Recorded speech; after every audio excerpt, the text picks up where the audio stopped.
Lionel Shriver, welcome to the show. I'm glad to be here. I want to ask you something you've been writing about as well. Is the woke mind virus reaching its end? I think the simple answer is no, but it's a nice idea, and I'm actively promoting the idea that it has become unfashionable to be woke. And that's because I think these people care desperately about fashion, about status, about being part of modernity, and so if we can convince them that this stuff is simply yesterday's news, a lot of people are going to drop it. Interesting. Now, in reality, one of the reasons that the woke mind virus has been so successful is that it has infected people in positions of power, and they're still in those positions of power, with the singular exception of the United States presidency. Would that be an example of politics being downstream of culture?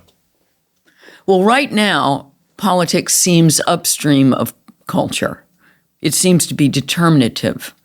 The reason that we suddenly have in our minds that, woke is over is purely because of what happened in November. And a couple of percentage points going the other way, we wouldn't be having this discussion. That's really interesting. Because I always wonder, okay, so maybe the left are going to get into power at some point. Does that mean the country is going to go more left, or are people going to push back against it and go lurch to the right? I suppose it can change depending on the circumstances. And I guess what you're saying is right now, Trump being a bit more to the right, a bit more anti-woke in particular, has actually led to people feeling more emboldened about saying no to some of the madness. Well, it's basically emboldening the majority, which hasn't been emboldened, has been actively oppressed and suppressed. Most of the so-called anti-woke views are simply common sense and rational defense of normal values, normal, even democratic values. And finally, it seems as if we can say there are two sexes, for example. I mean, it's embarrassing to have to make that announcement as if it's some kind of discovery. But I'm relieved to have a government that embraces that kind of simple scientific reality in great contrast to the Biden administration. Now, how much having Trump in the White House is going to change the culture is really hard to determine, because culture is so amorphous. It's like, what is culture? I mean, when I got it in the neck for deriding the idea of cultural appropriation back in 2016, one of the things that I had to come to grips with was, what is culture? We don't often ask ourselves that, but it is a very ill-defined phenomenon, and that makes it hard to pin down. So we can step back and say that we've been through an era in which far-left ideologies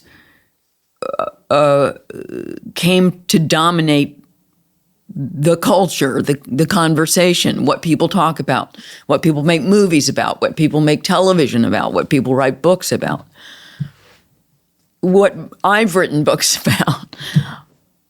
But it's just, how do you, that is a big step back perception. And when culture is actually changing, it's really difficult to tell, is this just a moment in time when we're suddenly saying that everything has changed, and then later we'll step back and say, actually, not much changed at all. You can't, you almost can't know what's happening in your own time. You certainly can't predict it. And that's, I was saying to you just before we started about Bill Maher coming out and saying on two separate occasions, just out of nowhere, as if it were the most sensible thing in the world, he said, of course it's ridiculous to say that there are only two sexes. And that was, I felt that it was very disappointing for you to hear that. Yeah, it was. I find it dumbfounding and unlike him. I'm a big admirer of Marr, and he says very little with which I don't agree. And I don't know, honestly, I don't know what he's talking about. What is the other sex? Yeah, he hasn't named them. No. No, I think he was just trying to suggest there's amorphous being the sort of blob of sexuality. Well, of course, there are all kinds of sexuality. Sure. But sexist, that's blob not of the sexist. same thing as sex. And he's smart enough to know that. So, I mean, he doesn't usually say things just to please. Not that I've perceived.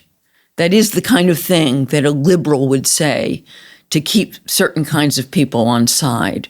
But I don't read him as somebody who is heavily influenced by trying to please. So maybe he knows someone or cares about someone who's very attached to this way of thinking.